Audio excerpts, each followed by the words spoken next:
Join us as we explore the mesmerizing views of the Scottish Highlands.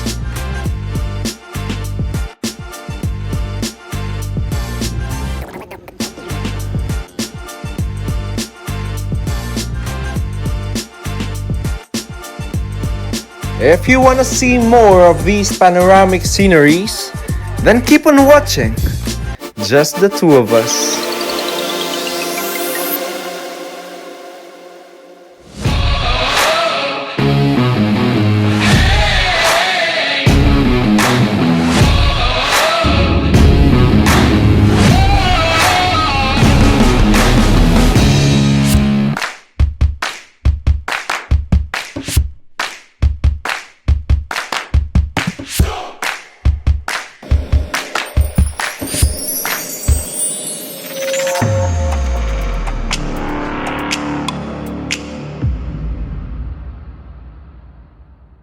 I'm Stephen, your driver, guide, DJ, tormentor for today.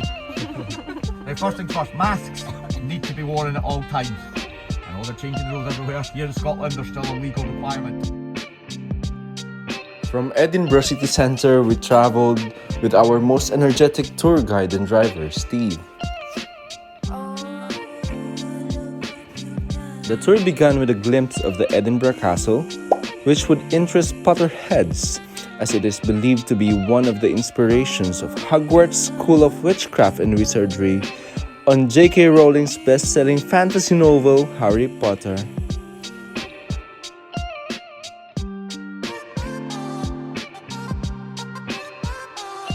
For our first stop, we dropped by a small town called Callander, where we grabbed some coffee and breakfast to start our day. This little town is really cozy, which indeed gives tourists traveling the north their first taste of the Highlands. Along the motorway, we passed by the famous Kelpie sculptures. According to our tour guide, Kelpies are mythical creatures living in the waters of Scotland in the form of a water horse. Kelpies are feared in Scottish folklore, as locals believe that it enticed people to climb on their back for a ride, only to drown them. We're about to go into the Highlands! Whee! That is known as a wee! I will be doing that every opportunity I get.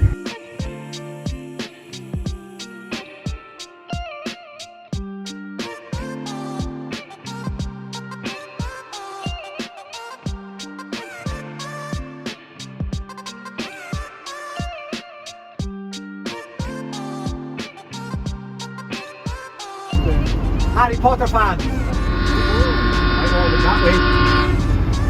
This little bridge resembles the Glen Viaduct, which was used in Harry Potter films. Though it's not the real one, it's still magical to see.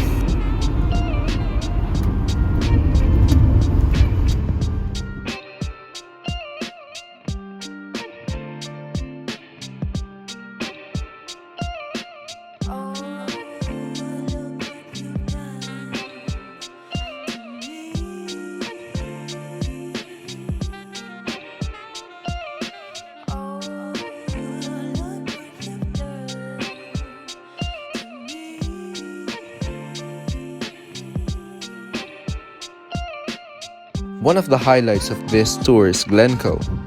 It is regarded as the home of Scottish mountaineering and is popular with hill walkers and climbers. Glen is a Scottish word which means valley. It is also called Glen of Weeping or Weeping Valley as reference to the infamous massacre of Glencoe, which took place in 1692.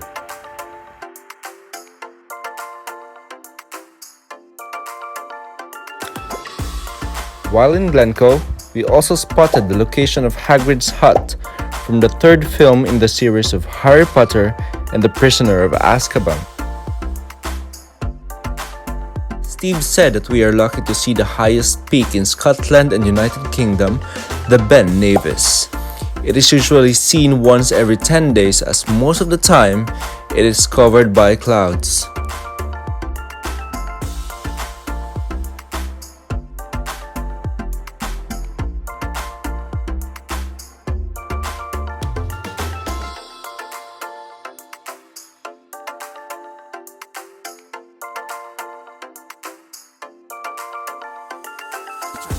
So just take your time on the way down the boat. There's a wee sanitizer on the left. Which you can use that, and Daniel will get you on the boat. Okay? Thank Welcome you. aboard.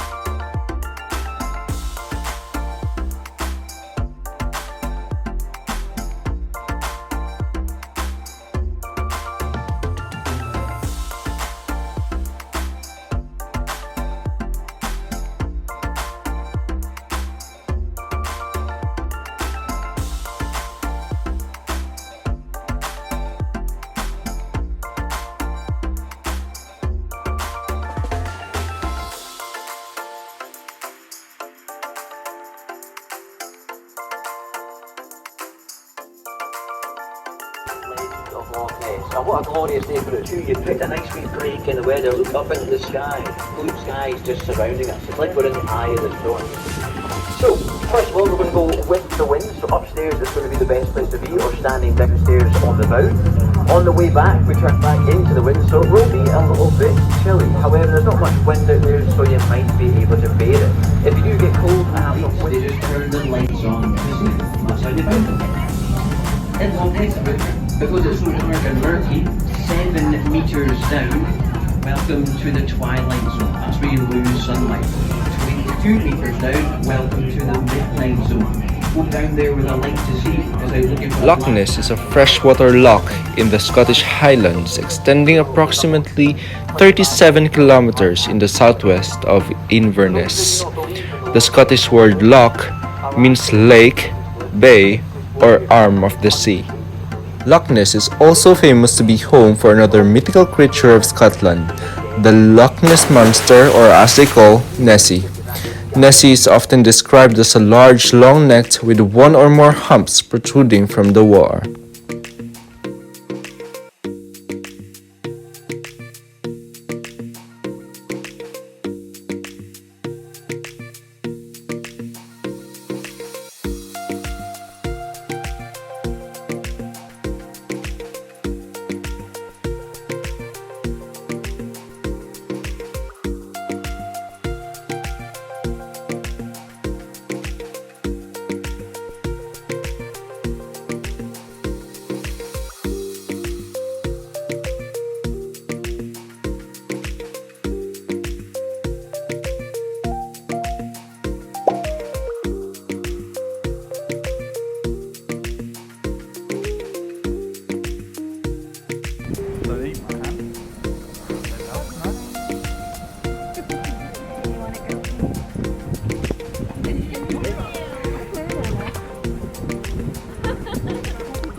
In Scotland, trees are protected by the law. Everyone knows that planting trees is vital for the effort of capturing carbon emissions. But according to Forestry and Land Scotland, cutting down trees when it is part of sustainable forest management is even more important. Knowing that wood and timber is one of Scotland's fast-growing industries, it is all part of their sustainable forestry to replant double the quantity of each tree that would be cut down. In short, if you cut a tree, you are required to plant 2 new ones.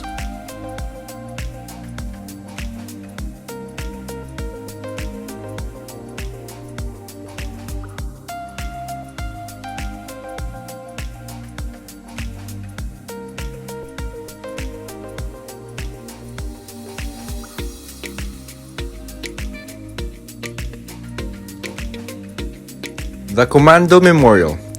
It is a large bronze sculpture just outside the small village of Spinbridge, one of Britain's most popular monuments to honor the original British Commando forces raised during the World War II.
Ready, set, go!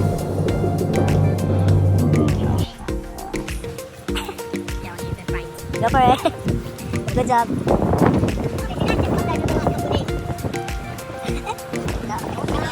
Okay. That would help too.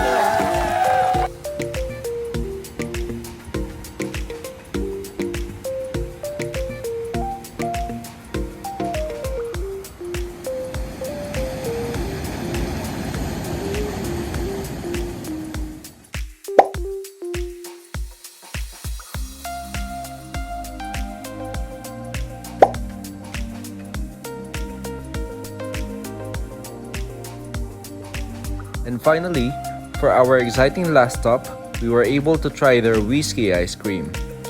How does it taste? Imagine a creamy Jack Daniels on your taste buds.